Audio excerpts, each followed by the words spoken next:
Welcome back, Scorpions. In this video, I'll be showing you how to install Python and the various IDEs that you can be able to use to program in Python. So to install Python, you simply go to the python.org website and then go to the downloads page and then get to download the installer, the latest installer. That should be Python 3.8 and any other lighter version depending on the time that you'll be looking at this video. So once you're there, you download and then you'll be able to run the setup. It should be able to install for your particular machine.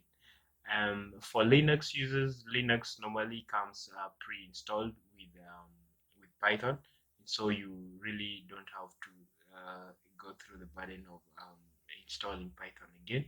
But you can be sure to check on the Python version that you have on your computer by simply typing Python 3 on your terminal, and then you should be able to see the version that you have on your or installed on your Linux computer.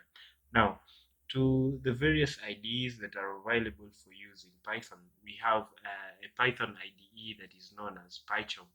And when you go to the PyCharm website, you should be able to download the PyCharm Community Edition that is free.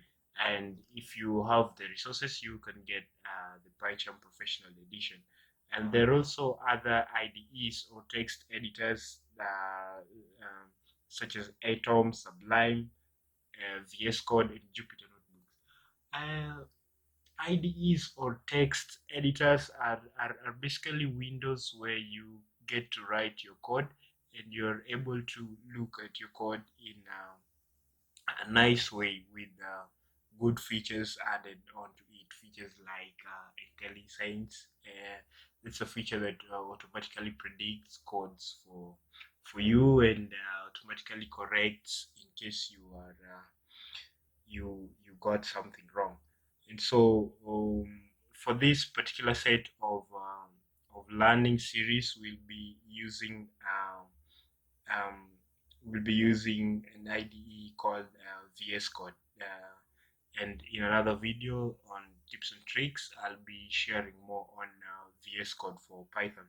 VS Code is currently the most popular editor for Python, for the most popular IDE for coding, I mean, and then you could also use any other IDE of your choice, and you should be able to do everything right from here on. I'll also be able to talk on how to install Jupyter Notebook and for that note Anaconda on your computer in another set of videos also on tips and tricks. So be sure to do subscribe and be getting updates on the same. So it's a wrap from me and see you